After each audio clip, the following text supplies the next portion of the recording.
This is Lecture 7 in the series Essentials of Capitalism. Good morning, ladies and gentlemen. I want to continue with our analysis of the influence of the division of labor on the institutions of capitalism, this time with respect to economic competition. In a division of labor society, competition is of a radically different character than it is in the animal kingdom.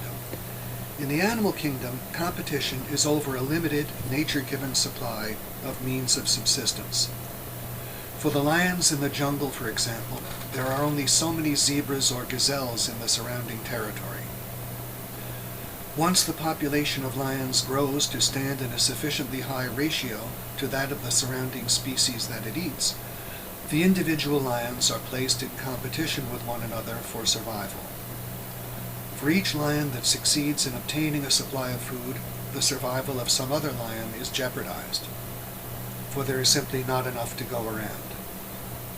In these conditions, those lions who have the keenest senses of vision and smell, who can run fastest and furthest, and who are the strongest, survive, while those who are less well endowed in these respects perish.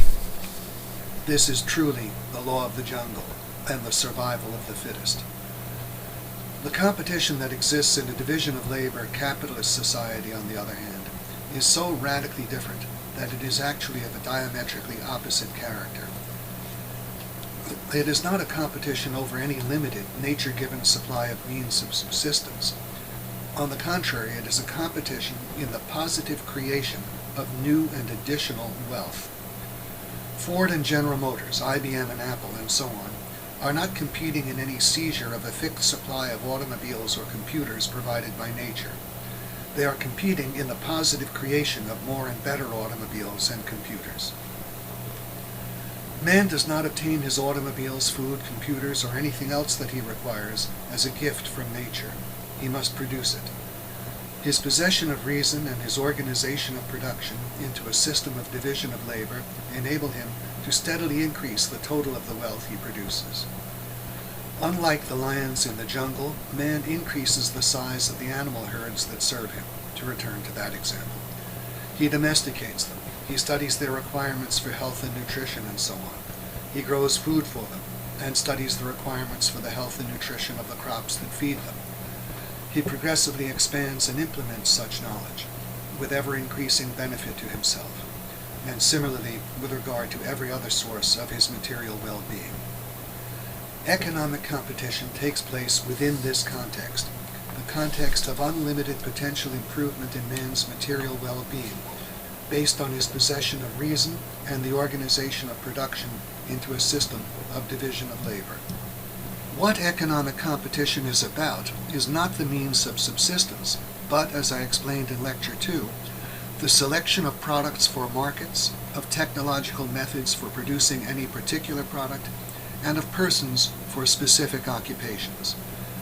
It is a competition for the patronage of customers and for the services of workers, a competition which can be won only in degree that one renders labor more productive and so operates to raise the general standard of living. Economic competition is the process of achieving an ever more efficient organization of the division of labor. It is not in contrast to social cooperation, as so many people have believed. It is precisely the process of steadily reorganizing the system of social cooperation, the division of labor, so as steadily to raise the productivity of labor and increase the quantity and quality of products produced and pouring onto the market. In this competition, there are no genuine long-run losers, only winners. Everyone benefits from the ever-increasing wealth that economic competition creates.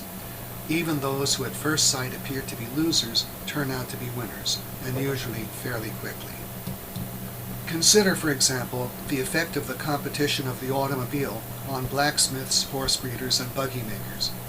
These losers in this competition suffered only a very temporary loss, in the period in which it was necessary for them to adapt their skills to the requirements of other jobs. Once they did this, the only permanent effect on them of the competition they lost, in quotes, was that along with everyone else, they too obtained the benefit of the automobile in their capacity as consumers. including, of course, the benefit of having all manner of products transported by means of trucks rather than horse-drawn wagons. In exactly the same way, the farmers using horses and mules, who lost out in competition to other farmers using tractors and harvesters, ended up in different jobs. Only now, along with everyone else, they were able to obtain their food cheaper and had money left over for the purchase of larger quantities of other things that could now be produced because the labor required for their production was no longer tied up in growing food inefficiently. Please observe that there is room for all in the competition of a division of labor society. To lose, in quotes, in such competition does not mean to be cast out of the productive system and to perish. It means only to have to relocate to some other point in the productive system, to produce some different product, to work in some different occupation, or perhaps to continue in the same occupation, and only to have to learn to produce one's present product differently. And the effect of making such adjustments is almost always that one ends up benefiting even from the very improvement in production that caused one's initial loss, in quotes, in the same way as occurred in the examples I just gave of the blacksmiths et al. And of the backward farmers. The so-called weak in particular gain from the process of economic competition. Consider all those millions who would have perished from hunger or malnutrition, or from disease or accident, who suffer from some impairment of vision or hearing, who lack the muscles or the agility to live in the jungle or the forest. And now consider the effect on them of competition among farmers and farm equipment manufacturers, among pharmaceutical makers and manufacturers of diagnostic equipment, among the makers of eyeglasses and hearing aids, among the producers of every labor-saving device and life-enhancing product. Economic competition is not a process by which the success of the biologically fit brings about the extermination of the biologically weak. On the contrary, it is the process by which the success of better products and more efficient methods of production promotes the survival and well-being of all. It is a process in which the success of the more able raises the productivity and improves the standard of living of the less able. For their competitive success is merely their achievement of positions in which they, rather than the less able, take charge of production. The less able remain in the productive system and are more productive because they work under the direction of the more able. Economic competition is, as I say, the process of improving the efficiency of social cooperation under the division of labor, and thus of promoting the survival of every member of the human species. I now want to consider in more detail the matter of the short-run temporary losses that various people can experience in connection with economic competition. And then I want to explain more fully why there is room in the competition of a division of labor society, even for people who are less efficient than others in every respect. I will show precisely why and how even such people can have a secure place in a division of labor society. I also want to explain further why, by the very same token, such people not only need not fear the competition of those who are more able than themselves, but derive incalculable benefits from their existence. Where appropriate, I will apply the principles derived from our discussion to the questions of international competition and free trade. One of my major themes throughout will be that the hardships usually blamed on competition are not the result of competition, but of government intervention infringing the freedom of competition. In order to understand the problem of short-run losses, and why in a free economy it would not be a very great one, let us consider the inherent difficulties of adjusting to the effects of competition that are experienced by three different groups of people: unskilled workers, skilled workers, and businessmen with invested fortunes. Between them, these groups embrace everyone directly affected. When competition makes obsolete the job of an unskilled worker, there is no intrinsic reason for his short-run loss period to be longer than a few weeks or months, for that is the period of time required to acquire a comparable level of skill in some other unskilled job. From that point on, he should be back where he was in his capacity as an income earner, and he should now be in a position to benefit in his capacity as a consumer, a buyer, from the very improvement in production that displaced him. This, of course, assumes the existence of some other job for him to take. That is certainly true. But as I explained yesterday in our discussion of the abundance of opportunities, there are always far more potential jobs out there waiting to be done than we are capable of doing.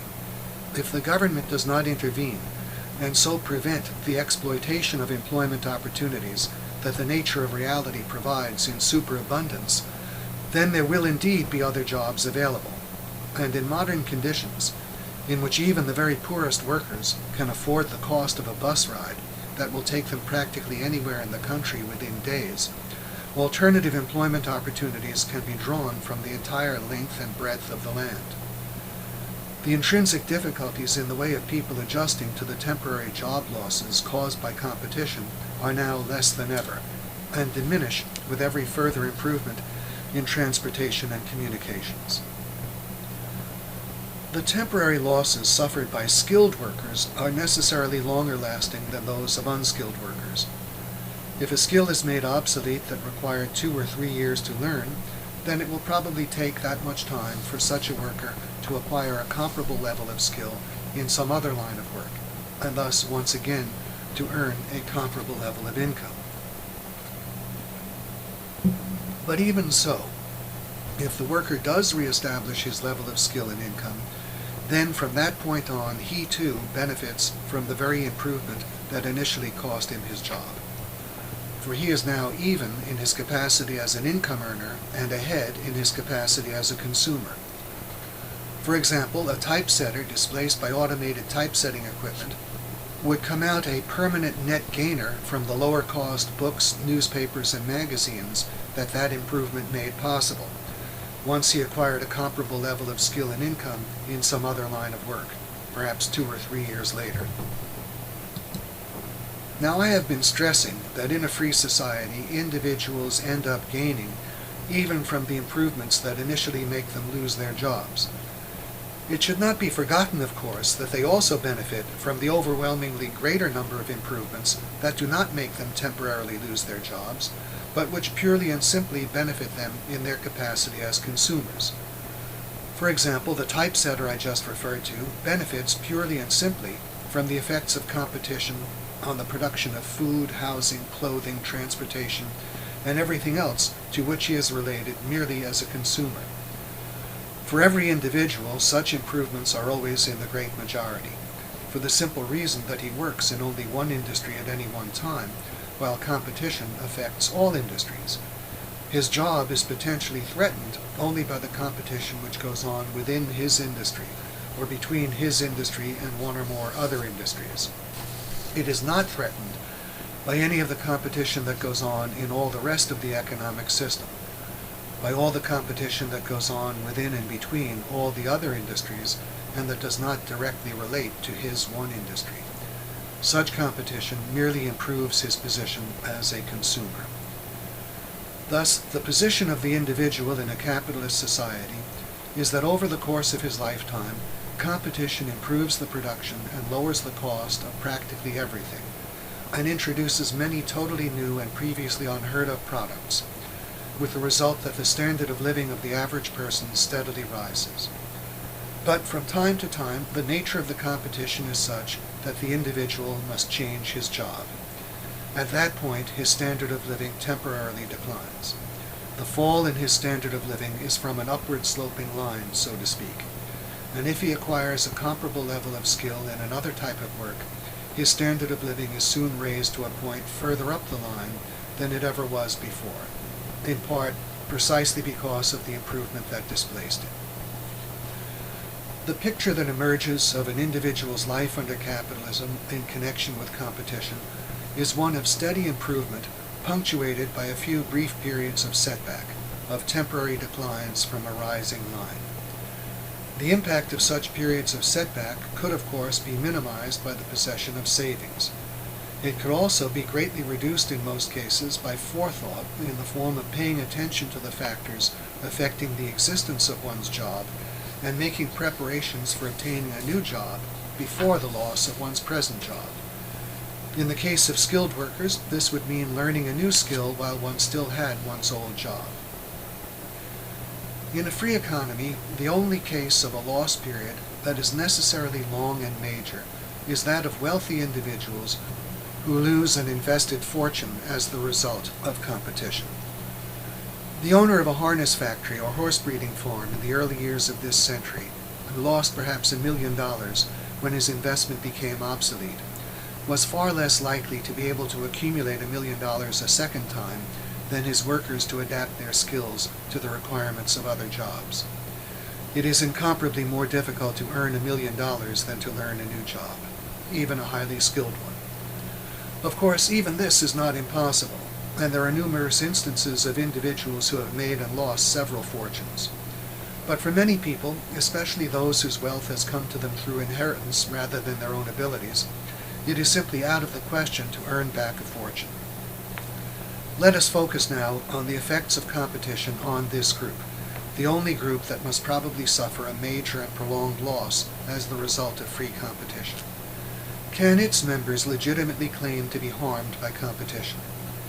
Let us realize, first of all, that the effect of competition on this group is certainly not to cause the extermination of its members, but merely their reduction from a relatively high position in the economic system to the ranks of the average, more or less. And let us keep in mind that the position of the average member of the society is steadily rising because of competition. Thus, it is only a question of time before the standard of living of a former millionaire would rise to the point where it was higher in his position as an average worker than it used to be when he was a millionaire. This is not merely a theoretical projection. It describes the actual historical facts of capitalism. The average worker in the United States today is materially far better off than a millionaire of a century ago, than even the world's very richest people of that time, or of any other time much before the beginning of the present century. He has at his disposal all kinds of goods they simply did not have, such as automobiles, airplanes, electric light, radios, telephones, television sets, phonographs, motion pictures, tape recorders, air conditioners, refrigerators, freezers, antibiotics, modern anesthetics, and all the other advances of modern medicine. No one in the world had any of these things much before the beginning of the present century. Not Queen Victoria, not Napoleon, not Louis XIV, not any of the Roman emperors or Egyptian pharaohs. Of course, most people who lose a fortune cannot live long enough for further competition and progress to give them a higher standard of living as an average person than they previously had as a millionaire.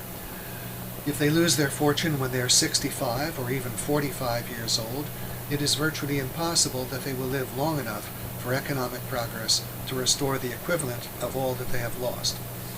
Even if they lost their fortune, say at age 21, and did perhaps live long enough, finally, say some 60 years later, to have a standard of living as an average person higher than they had had as a millionaire in their youth, the period of gain would be too short compared to the period of loss for us to be able to say that competition had on the whole raised their standard of living in their lifetimes. Thus, even though competition and economic progress operate to raise the standard of living of the average person above that of millionaires of previous generations, they do not do so rapidly enough to enable those who lose fortunes to improve their standard of living in their lifetimes. Under pure capitalism, the rate of economic progress would undoubtedly be far higher than it has been up to now, which would certainly mitigate the problem.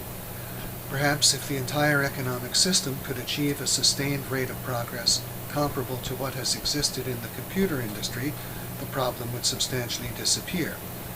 But for us to deal with the problem, it is not necessary to assume this. Let us take for granted that even under pure capitalism, the loss of those who lost fortunes could in many cases simply not be made good during their lifetimes. Even so, there is no legitimate argument that can be raised against economic competition. Those who lose a fortune cannot logically regard competition as their enemy, for we must consider the foundation on which their fortune rested. If it was acquired legitimately, it could only have been so by virtue of their or their parents' or grandparents' previous success in the process of competition. To have $1 million or more almost certainly requires that someone have earned an exceptional rate of profit that he kept plowing back over a period of years. That exceptional rate of profit represented successful competition. Thus, the fortunes that are lost because of competition were first acquired because of competition. One cannot reasonably denounce the process of competition for taking away what one could not have had without it in the first place. This point applies in a double way. Not only is competition responsible for the existence of any fortune with which one begins, but it is also responsible for the purchasing power of that fortune. Virtually all of the products that can be bought are the result of the process of competition. The millionaire who loses the ability to buy a Rolls-Royce and caviar and champagne, and who ends up having to settle for a Chevrolet and hamburgers, could not have had any of these things without the process of competition.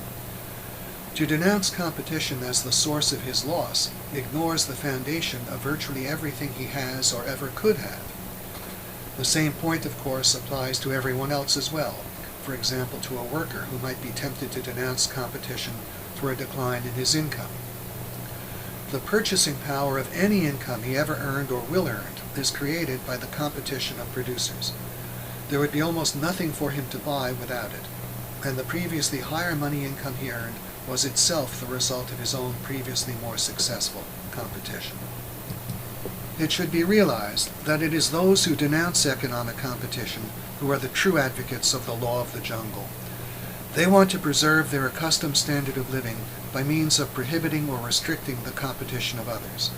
The only way they can accomplish such a goal is by means of the initiation of physical force, for competitors will not stay back or stop voluntarily.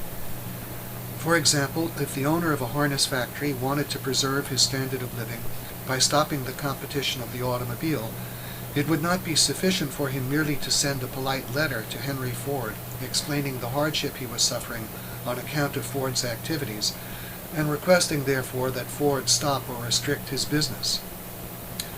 Ford would obviously disregard such a request, since it is overwhelmingly in his self-interest to go on with his business and increase it. If our harness factory owner were seriously out to stop Ford's activities, the only way he could do so would be by means of force.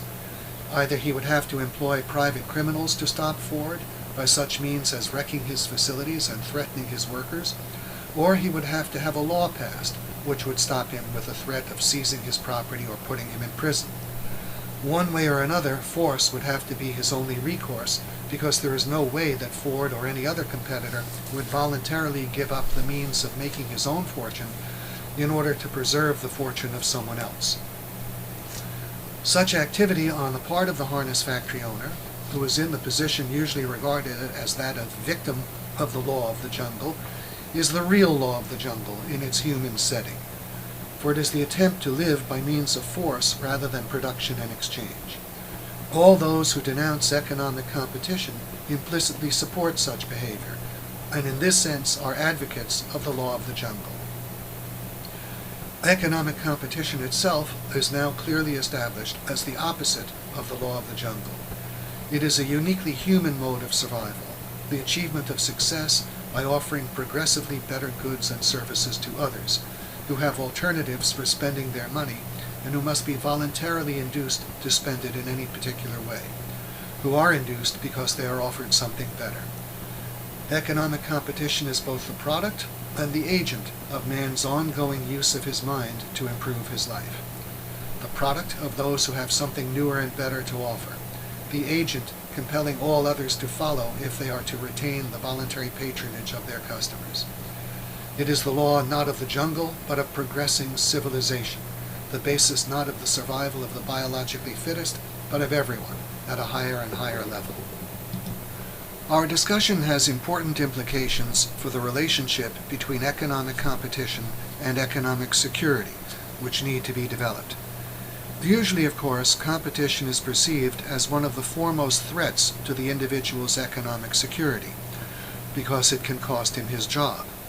We are now in a position to see that in actuality, the freedom of competition is an essential basis of economic security, that it is so in terms both of the individual's ability to obtain physical goods and services in exchange for the money income he earns, and to earn money income in the first place.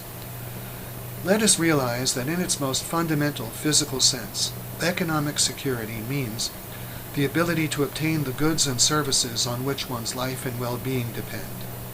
It means that when one is hungry, one can obtain food, that when it is cold or raining, one has a warm, dry house to stay in, and so on.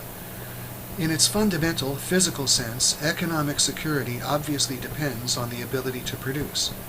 The ability to produce and physically have goods depends on the freedom of competition. The freedom of competition is thus a fundamental basis of physical economic security. This point can be highlighted by a brief consideration of the medieval guild system, whose absurdity it makes manifest. The guilds existed to give their members economic security. The means chosen by the guilds for achieving economic security was the prohibition of all economic competition, both by outsiders and among their own members. Thus, the Bakers' Guild sought security by prohibiting improvements in the production of bread, the Cobblers' Guild by prohibiting improvements in the production of shoes, the Tailors' Guild by prohibiting improvements in the production of clothing, and so on, industry by industry, occupation by occupation. The effect of all this misguided seeking of security was that everyone remained much poorer and therefore much less physically secure than he needed to be. People were deprived of bread and made insecure against hunger because of the activities of the Bakers' Guild. They were deprived of shoes and clothing and made insecure against the elements because of the activities of the Cobblers' and Tailors' Guilds, and so on. And those so deprived included the members of all the guilds. Each guild operated to perpetuate the poverty and insecurity of the whole society, that of the population standing outside the guild system, that of the members of all other guilds, and even that of its own members. For recall the discussion of how people benefit even from the improvements that initially displace them. Thus, the guilds operated in a veritable self-contradiction. They professed a desire for security, and yet, in fact, perpetuated insecurity. Much the same is true of our modern-day labor unions. The focus of the guilds, of course, was not on the physical basis of economic security in the production and availability of goods, but on the ability of their members to have jobs and earn money income. In this respect, too, their policy operated paradoxically, in that they themselves created the very insecurity with respect to income and employment that they feared and complained of. Again, the same point applies to our modern-day labor unions and the other measures of government interference in the labor market. Consider the following situation which will prove this point. Someone loses his job because competition makes it obsolete. He must now find a new job. What does this mean? It means he must turn around and enter the labor market of some other industry or occupation as a new competitor. What does he require as a new competitor? He requires the freedom of competition. If the whole economic system has the freedom of competition, the hardships accompanying our man's losing his original job need not be very great at all. He is free to compete anywhere else in the entire economic system and will obviously pick whichever industry or occupation he feels is most advantageous for him, given his abilities, including his willingness to learn. The freedom of competition, recall, also ensures the availability of an abundance of jobs. It does so because, as I explain in Capitalism, the Cure for Racism, it makes wages, costs of production, and prices low enough so that whatever the amount of spending of money that exists in the economic system, it will be sufficient to employ everyone seeking work and to buy all that they produce. Interjection. Be sure to see Chapter 13 of Capitalism on this subject. Thus, under the full freedom of competition, the problems of finding alternative employment are minimal. But now consider what must happen as restrictions on the freedom of competition are introduced. Now, alternative employment opportunities begin to be closed off. The consequence of losing one's present job thus becomes more severe. At the same time, with every further restriction of the freedom of competition, pressures are created calling for still more restrictions. Because with every reduction in the alternative opportunities for employment, more and more workers must crowd into the industries and occupations still open to them. In these industries and occupations, their products and services are in artificial oversupply.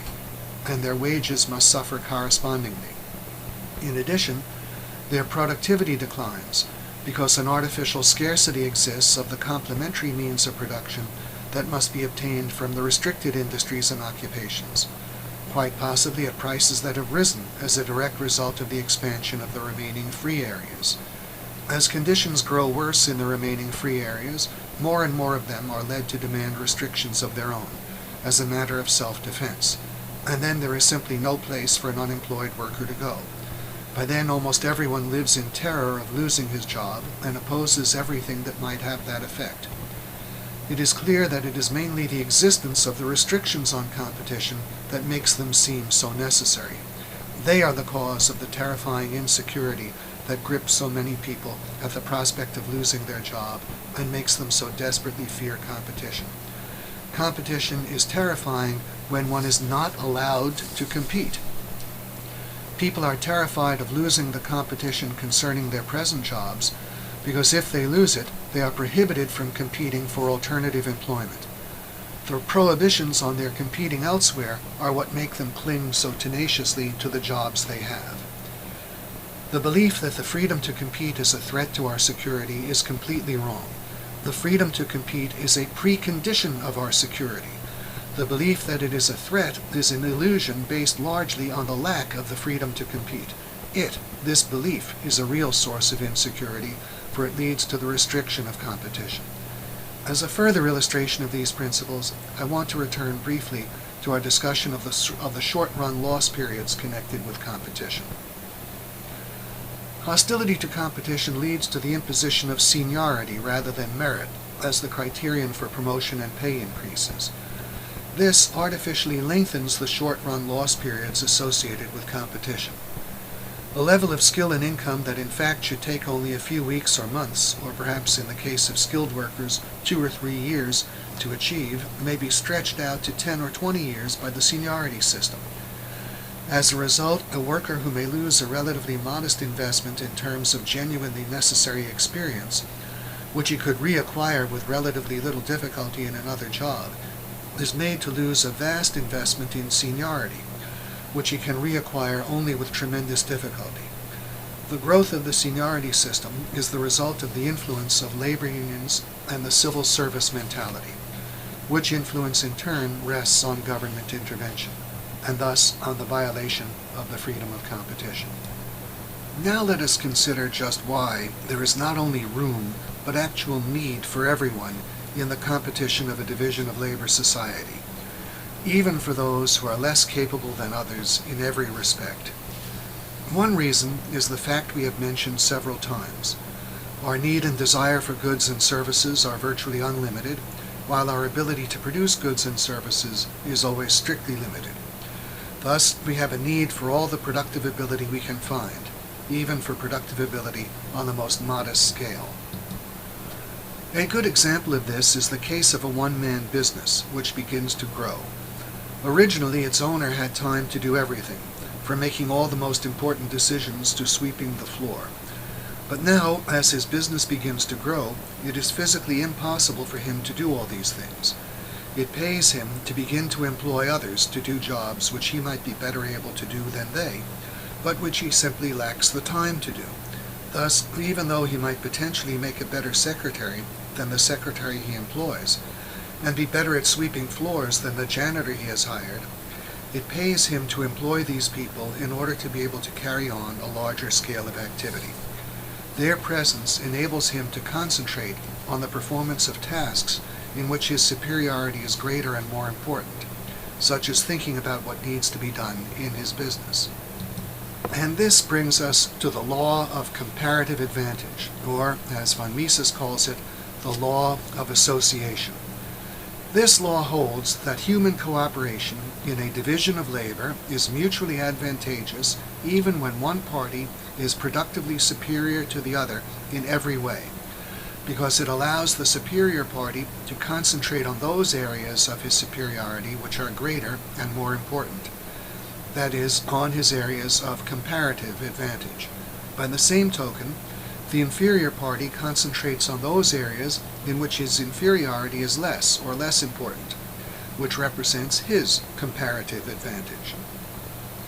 Although originally advanced by David Ricardo to show that international free trade and division of labor were mutually advantageous even when one country could produce every single good without exception with less labor than its trading partners, the best and clearest illustration of the principle, I think, is the case of Edison and his cleaning lady. The existence of the cleaning lady enables Edison to devote more time to inventing, an area in which his productive superiority relative to the cleaning lady is incalculably greater and more important than it is in cleaning, however great it might be there. Such examples abound, not only the boss and his secretary, but the physician and his X-ray technician, the architect and his draftsman, the engineer and the mechanic, and so on. These are all cases in which one party could almost certainly do the work of the other more efficiently than the other does it, but in which it does not pay him to do it because it would mean time away from his own work in which his superiority is greater and more important. In the case of international trade, a good example of the principle of comparative advantage would be the following. Assume that with modern technology and mechanized picking, the United States can grow coffee in hothouses with less total labor, including the labor of building and maintaining the hothouses, than it can be grown with in the open air in Brazil, where it must be picked by hand. Specifically, imagine that the labor required to produce X bags of coffee in the United States is 1 million man-days, while in Brazil it is 2 million man-days. Assume further, however, that in the United States it is possible to produce Y automobiles with 500,000 man-days of labor, and that the same quantity of automobiles requires 5 million man-days of labor to be produced in Brazil. Will the United States grow its own coffee and undersell Brazil even in coffee, merely because it can produce it with less labor than Brazil? The answer is no. It will pay the United States and Brazil each to concentrate on their comparative advantage and to trade. The United States will not devote 1 million man-days to producing its own coffee. Instead, it will devote an additional 500,000 man-days to producing automobiles, its area of comparative advantage, and exchange them for the quantity of coffee it would have cost 1 million man-days to produce at home. The effect will be that the United States gets its coffee and saves the labor of 500,000 man-days, with which it produces additional products to be enjoyed in addition to the coffee. The Brazilians will gladly give that amount of coffee for that amount of automobiles, because in doing so they obtain for 2 million man-days of labor devoted to coffee growing a quantity of automobiles that would have cost them 5 million man-days of labor to produce. Thus, division of labor and trade are still mutually advantageous. The absolute advantage of the United States in growing coffee is irrelevant, because it gains much more by concentrating on automobile production, in which its absolute advantage is far greater. It should be realized, incidentally, that in degree that the United States does concentrate on cars and Brazil on coffee, the total combined production that both countries obtain from the same amount of labor increases. If there is no concentration, and each country simply produces its own coffee and automobiles, then the United States produces X of coffee with a labor of 1 million man-days, and Y of cars with a labor of 500,000 man-days. Brazil produces a further X of coffee with a labor of 2 million man-days, and a further Y of cars with a labor of 5 million man-days. The combined output of the two countries, obtained from the labor of 1.5 million man-days in the United States and 7 million man-days in Brazil, is 2x of coffee plus 2y of cars. But now, if the United States gives up coffee growing and switches the labor previously employed in producing coffee into producing cars, it can produce 3y of cars.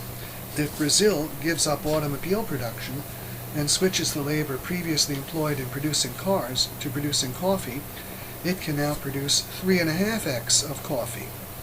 The total combined production of the two countries obtained from the same total labor thus increases from 2x plus 2y to 3.5x plus 3y, just by virtue of employing the labor along the lines of comparative advantage. Production increases because the United States eliminates the production of a good in which its superiority is 2 to 1, in order to expand its production of a good in which its superiority is 10 to 1. At the same time, Brazil gives up the production of a good in which its inferiority is 1 to 10 in order to expand the production of a good in which its inferiority is 1 to 2. The principle is that both countries gain in degree that they curtail their production of goods in which their superiority is less or their inferiority greater, in order to expand their production of goods in which their superiority is greater or their inferiority less. The introduction of money into our example will help to reinforce our conclusion that it is economically worthwhile for each country to concentrate on its areas of comparative advantage, and will make possible wider application of the principle. Assume simply that wages in the United States are more than double what they are in Brazil, say triple. In this case, even though it takes half the labor to grow coffee in the U.S. as in Brazil, it will be 1.5 times more expensive to do so because of our higher wages. So on a dollars and cents basis, we would be led not to grow coffee. We would concentrate on producing automobiles, where our cost would not be 1/10 of Brazil's, but 3/10 after allowing for our 3 times higher level of wages. Now, how do we know that our wages will be more than twice as high as Brazil's, and thus that it will pay us to leave coffee growing to Brazil? We can find the answer if we assume initially that our wages are no higher than Brazil's, and then see what happens. What we are assuming now is the nightmare case of the Brazilian protectionists, for in this case it is cheaper to produce everything in the United States, and the United States could undersell Brazil even in coffee. What will happen under these conditions? The answer, which the protectionists claim to know all too well, is that the United States won't buy anything from Brazil, while Brazil will try to buy everything from the United States. And that is exactly right. But what is the consequence of this? The consequence is that money leaves Brazil and enters the United States. In Brazil, the effect will be less spending, less demand for labor and goods. In the United States, there will be somewhat more demand for labor and goods. I say somewhat more because, being a much larger economy, the transfer of any given sum of spending power will represent a much smaller percentage increase here than it does decrease there. In any case, if the freedom of competition exists in Brazil, wages and prices in Brazil will come down as a result, while in the United States they will rise somewhat. They will continue falling in Brazil and rising in the United States until the change in relative wages, costs, and prices between the two countries makes Brazil the cheaper country for the United States and other countries to buy from, as often as the United States and other countries are cheaper for Brazil to buy from. Only then will money stop flowing out of Brazil and her wages, costs, and prices stop falling. Since our productivity of labor advantage in coffee is relatively modest, our cost advantage there will be among the first to disappear as Brazilian wage rates fall and ours rise. We can infer from this discussion that there is room for every country in the world market. However backward it may be in its methods of production, it can still be competitive in whatever it sells, provided only that its relative money wage rates compensate for its deficiencies in the productivity of labor. Imagine, for example, that the labor of one country was uniformly half as productive as that of another, that is, required twice the time to produce every good. Such a country would nevertheless have the same costs of production and be able to sell profitably at the same prices as the more advanced country, provided only that its wage rates were half as great. For half the wages per hour times double the number of hours equals the same costs of production. Likewise, if its productivity of labor were a third, a fifth, or a tenth as great, it would have the same costs of production and be able to sell profitably at the same prices as any more advanced country, provided only that its wages were a third, a fifth, or a tenth as great as those of its more advanced competitor. The principle that emerges is that every country can be internationally competitive provided its relative level of money wages corresponds to its relative productivity of labor. The mutual gains that accompany every country's presence in the world market stem from the fact that the differences in the productivity of labor are not uniform. There is comparative advantage. A country with half the wage level almost certainly does not have half the productivity of labor in the production of each and every good, but just as a kind of weighted average. In the production of many goods, it has less than half the productivity of labor. In the production of many others, it has more than half the productivity of labor. In the cases in which it has less than half the productivity of labor, that is, requires more than twice the labor to produce a good, its wage level prices it out of the market and it imports. But in every case where it has more than half the productivity, that is, requires less than twice the labor to produce a good, its wage level puts its costs below those of its competitors and it exports. In this way, each country tends to curtail the production of some things and expand the production of others, and thus to participate in the international division of labor in accordance with the principle of comparative advantage.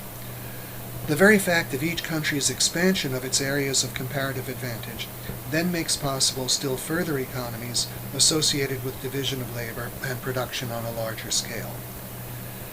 In connection with the kinds of examples I have been using, I want to call your attention to what I can only describe as the split vision of the protectionists. In the backward countries, the protectionists claim that free trade will be ruinous because of the higher productivity of the more advanced countries. In the more advanced countries, they claim that free trade will be ruinous because of the low wages of the backward countries, that to have free trade with the low-wage countries is to, quote, import their standard of living, unquote. The truth is, of course, that the higher productivity of labor of the more advanced countries is counterbalanced by their higher wages, and the lower wages of the backward countries are counterbalanced by their lower productivity of labor. Where there is no counterbalancing between differences in wages and the productivity of labor, and at the same time there are equal competitive advantages and disadvantages on both sides, we have the gains from comparative advantage. The source of problems in international trade is the persistence of wage rates that are too high in relation to a country's productivity of labor. If a country has 2 or 5 times the average productivity of labor as its trading partners, then it can be competitive with wages 2 or 5 times as high as theirs, but not with wages, say, 2.5 or 6 times as high as theirs. By the same token, the countries with the low productivities of labor can be competitive with wages of a half or a fifth, but not 2/3 or 1/4 those of their trading partners. In a labor market subject to the freedom of competition, such undue differences could not persist. The unemployment resulting from them would drive down wages and costs and restore the country's international competitiveness and the full employment of its labor force as well. But where labor unions, minimum wage laws, and other government interference prevents wage rates from falling, or from falling enough, the problem of unemployment remains and tends to grow worse. For more and more companies that have kept their prices competitive and paid the higher wages at the expense first of funds for capital improvements, and then at the expense of dividends and funds for capital replacement, cut back or go out of business altogether. This is exactly what has occurred in the American automobile industry, steel industry, and many other branches of American industry. Government intervention in the form of labor legislation, confiscatory taxation, inflation, and deficit spending first deprived American businesses of the capital funds required for raising the productivity of labor. Union work rules and government regulations also operated to prevent the rise in the productivity of labor, or to actually reduce it. Meanwhile, foreign competitors in countries with tax systems and monetary policies far less hostile to capital accumulation and without such labor union and regulatory interference have rapidly improved their productivity of labor. This combination of circumstances is what has made vast branches of American industry unable to compete at today's relative wage levels. All this, of course, is usually ignored. The most popular explanation for the whole problem is the triviality of the alleged bad judgment of the automobile companies in continuing to produce large cars after Ralph Nader had decided he wanted small cars. That, plus reference to cycles of inevitable decline. The actual solution to our lack of competitiveness, and to most of our other economic problems, would be to abolish the coercive powers of the unions, abolish the welfare state and its massive spending, so that deficits could be eliminated and taxes on capital formation radically reduced or abolished, and to restore the gold standard and stop inflation. But this almost certainly will not be done. What most likely will be done is that foreign competition will be severely restricted. The effect of that will be more than that we will lose many of the benefits of international division of labor. It will contribute to future wars. Countries like Japan, with huge populations and small territories, vitally depend on being able to export manufactured goods in order to be able to import food and raw materials. If we close them out of major export markets, we threaten their vital interests.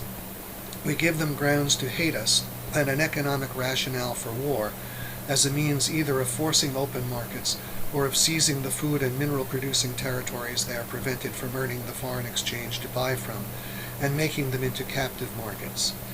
Of course, for now and the foreseeable future, the Japanese are not capable of being a military threat to us. Interestingly, however, as if to remedy this, the same United States Congress, which has tried to restrict their exports to this country, has also urged them in the very same session to increase their military expenditures. It is not impossible that a strongly protectionist policy on our part would someday push them into an alliance with the Russians. An important implication of this whole discussion is that one of the requirements of free trade, and thus of world peace, is free labor markets.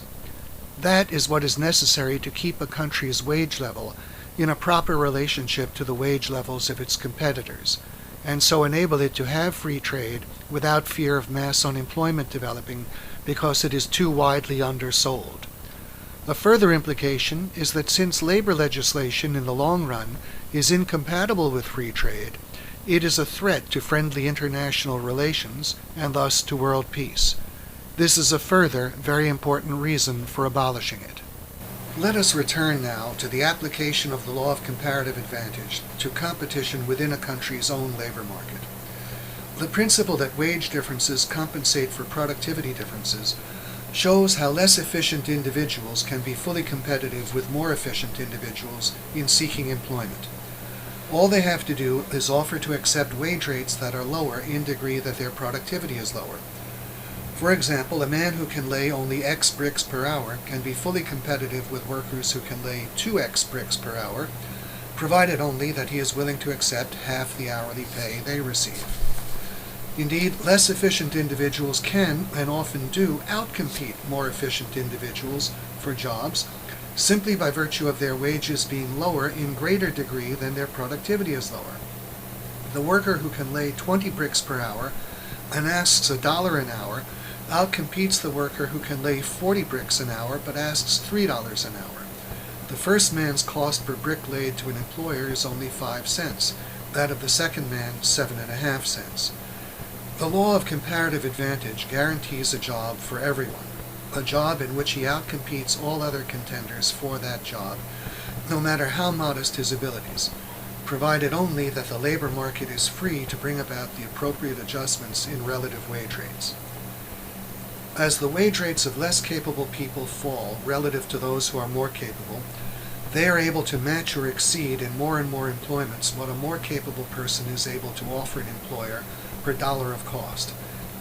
When the wages of a less capable person are half those of a more capable person, he is the more economical employee in every job in which his productivity is more than half as great as that of the more capable person. When his wages are only a third of the wages of a more capable person, he is the more economical employee in every job in which his productivity is merely more than a third as great as that of the more capable person, and so on. By the same token, the relatively higher wage rates of those who are more capable operate to reserve their talents and abilities for those specific employments in which their relative productivity is great enough to offset their higher wage rates. Our man with a 3 times higher wage rate, for example, is the more economical employee in any occupation in which his relative productivity is more than 3 times as great as that of the less capable person. He is the more economical employee in any occupation that the less capable person is simply incapable of performing at all or of performing adequately. As I indicated in Lecture 2, the higher wage rates of more capable people, derivable from those employments whose requirements they alone can satisfy, or in which their relative productivity is otherwise sufficiently high, operate to keep such people out of the portions of the labor market served by the less capable people. For example, an engineer or doctor capable of laying 100 or even 200 bricks an hour would not dream of working as a bricklayer, nor could anyone dream of employing him as one, given his ability to earn, say, $50 or $100 an hour as an engineer or doctor. His relative productivity advantage as a bricklayer may be 5 or 10 to 1, but his advantage as a doctor or engineer gives him an income so high that he would need to have an unattainable relative productivity advantage of 50 or 100 to 1 before such an occupation as bricklaying could make economic sense for him. It is no exaggeration to say that at the appropriate level of relative wage rates, people with abilities no greater than that of a janitor are able to outcompete everyone else in the entire world, even the world's most talented people. They not only are capable of doing so, they actually do so for such jobs as janitor, by being willing to accept the income of a janitor. On the basis of the law of comparative advantage, we have seen that there is room even for the least talented individuals in the productive system of a division of labor society.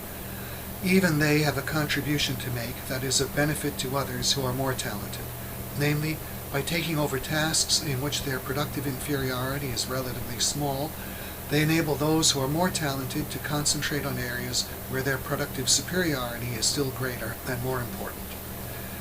Competition for jobs is not the enemy of such people. We have seen that they can compete successfully for jobs appropriate to their abilities, provided they are free to accept the necessary wage rates. Indeed, free competition is precisely what they need to be successful in getting the jobs they want. The enemy of such people is the misguided attempt to give them wages they are unable to earn. That attempt, principally in the form of minimum wage laws and pro-union legislation, is tantamount to prohibiting such people from competing. It prohibits them from competing by the one means that can compensate for their low productivity, namely sufficiently low wage rates. In the name of a misguided humanitarianism, people are stopped from competing and the results are blamed on competition. The poor and weak, we are told, have no jobs and no income because they have been overrun by the competition of the strong that casts them adrift and leaves them to perish. Well, all of that is the sheerest nonsense. They haven't been overrun by the competition of those who are more able, but by the police, who were sent in by the humanitarians to stop them from competing where they could successfully have competed. The humanitarians, the so-called liberals, are responsible for millions of low-skilled people, most notably black teenagers, being prohibited from competing. In their alleged goodness and kindness, their sympathy, understanding, and compassion, all those tender words they wrap themselves in, they've condemned millions to unemployment and a lifetime of poverty on the welfare rolls. Had these people been free to take a low-paying job, on the other hand, most of them would have gained some skills and experience that would have fitted them for better-paying jobs later on. Many of them would have seen the need for further education and have gone and gotten it. Our discussion of the law of comparative advantage explained the nature of the productive contribution of the less able to the more able. Now let us consider the incalculably greater productive contribution of the more able to the less able. In effect, having considered the contribution of the cleaning lady to Edison, let us now consider the contribution of Edison to the cleaning lady. We can call the principle we are now about to consider the pyramid of ability principle, which is the name given to it by Ayn Rand. My own formulation of the principle is this. In degree that those who are more able occupy the higher positions in a division of labor society, the productivity of those in the lower positions is increased. We can consider several examples. If a better qualified person becomes foreman in a factory, the workers under him will produce more than if a poorer qualified person became foreman. If a better qualified person becomes company vice president or president, all those working under him will produce more than if a poorer qualified person got the position. If two people both want to be an automotive engineer, and the better qualified succeeds while the less qualified ends up as an auto mechanic, the better qualified one can raise the productivity of the poorer qualified one by designing a better car for him to work on. If their positions were reversed, this would not be possible. More broadly and fundamentally, if there is the freedom to invent new and better products and new and better methods of production, and to start and expand new lines of business that produce or implement them, the productivity of all who help to produce these things or who use them in production or who are simply unable to buy them by virtue of the work they presently do, is raised. It is raised by the activities of the inventors, businessmen, and investors who made those improvements possible. The division of labor itself, as it exists within every factory and workplace, is a marvelous example of how the activities of those who are more capable raise the productivity of those who are less capable. As I explained in Lecture 1, their work of breaking the production of a product into a series of very small, very simple, repetitious steps, which they then concentrate and coordinate, allows people of very little ability to produce highly complex products, such as automobiles and television sets. The contribution of the more able to the productivity of the less able can be gauged by the fact that even janitors, merely by the effort of pushing a broom, can actually obtain automobiles, television sets, and almost all the other products of modern technology, products which on their own they could never possess. It follows from this discussion that in losing the competition for the higher positions in a division of labor society, those who are less qualified do not in fact lose, but win. Their productivity of labor and standard of living are raised by the greater success of those who are more able than they. Were they to somehow force their way into the higher positions, they would lose, for they would destroy the productivity of labor of all those under them, and thus the possibility of obtaining the goods they wanted. For example, I would like to have the income of the president of General Motors, which is a substantial multiple of my own. If by some means, despite my total lack of knowledge and experience, or even interest in the automobile industry, I could force my way into his job, I would certainly reduce the production of General Motors by an enormously greater amount than corresponds to any additional income I would receive. For I'd be disrupting the work of hundreds of thousands of people and causing the misuse of billions of dollars of capital. Perhaps if this were the only instance of its kind in the whole economic system, I might still have a substantial gain for myself, provided I didn't have to trust my own life to GM products. The enormous loss I caused would fall almost entirely on others. But now suppose someone else just like me has become president of the airline I fly with, or he's the surgeon who will operate on me, and so on. As my sort of action becomes more widespread, it is impossible for anyone to gain from it. Everyone suffers losses. Those who succeed in getting the positions they don't deserve and can't obtain under the freedom of competition, along with all whom they victimize. In this way, they would actually end up losing by obtaining the gains they don't deserve. We can now integrate the pyramid of ability principle and the law of comparative advantage into one wider principle that subsumes them both. And that is that in a division of labor society, each person gains from the existence of other people who participate with him in the division of labor. If they are productively less capable than he, his gain from them is described by the law of comparative advantage. If they are productively more capable than he, his gain from them is described by the pyramid of ability principle.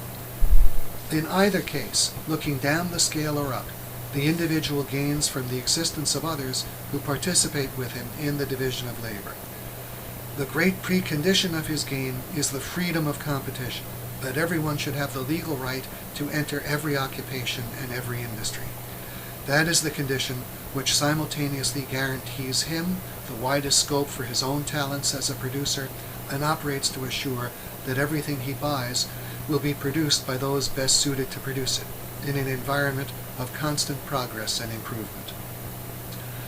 The freedom of competition is the true basis of his economic security and the diametric opposite of the law of the jungle.